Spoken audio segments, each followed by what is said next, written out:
juara ni kita banyak berjalan, dan bila kita berjalan banyak kita perlukan tenaga, dan juga untuk elakkan kaki kejang kita kena ada sumber protein.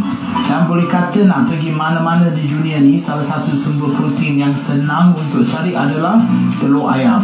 Dan itu boleh jadi bahan-bahan yang utama untuk macam-macam makanan yang kita boleh masak. Tapi yang kegemaran saya adalah omelet, dan itu yang saya nak makan hari ini sebagai sumber protein untuk saya berjalan hari ini. Dan untuk masak omelet ni sebenarnya boleh kata dia makanan yang paling ringkas kita boleh masak. Saya sebenarnya dah ada 3 telur ayam, saya dah pecahkan macam ni. Jadi salah satu bahan yang saya suka letak adalah ni, daun bawang, sebab dia akan bagi omelet tu rasa yang lain daripada rasa telur tu. Dan yang ni juga kalau dah basuh semua senang, kita pakai tangan, kita buat macam ni, lepas tu kita letak sekali dengan telur. Kalau dia besar macam ni tak apa, memang dah ada aroma daun bawang tu. Okey, kemudian saya akan letak lada hitam sikit. Okey, cukup. Okey, tapi ada 2 benda juga saya nak letak dalam omelet ni untuk bagi dia rasa yang macam mana, lebih sedap sikit. Yang pertama adalah cheese.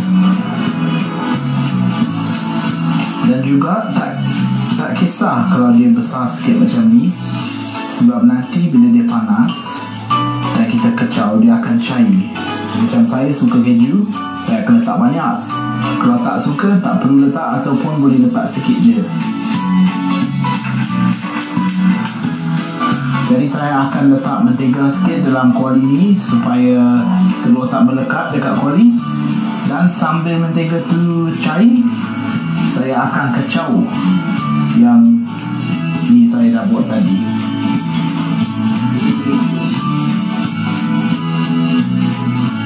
Nanti bila dah masak, dia akan nampak jadi cantik, dan yang penting dia akan rasa sedap. Okey, so yang penting bahan-bahan semua dah kacau, dah campur. Lepas tu senang, kita letak je dalam kuali, bagi dia masak.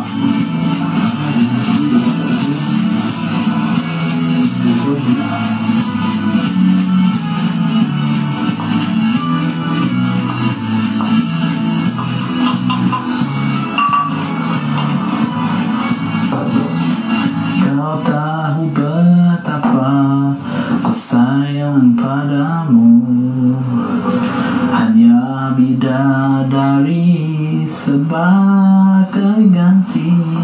Orang tua kata kalau perempuan nyanyi dalam dapur lambat kahwin.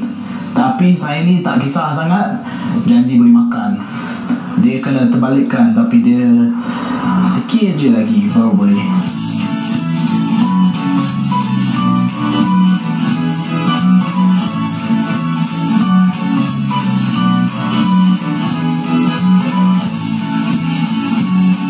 Itu satu cabaran bila kita buat omelet macam ni. Kadang-kadang bila nak terbalikkan, dia akan hancur, lepas tu jadi scrambled eggs. Tapi berjaya ni. Okey, dah siap.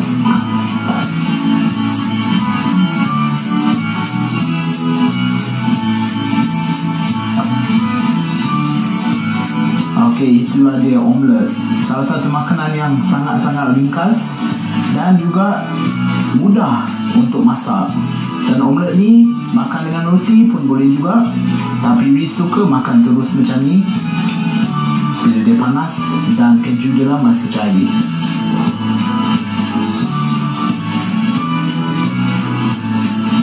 Oh,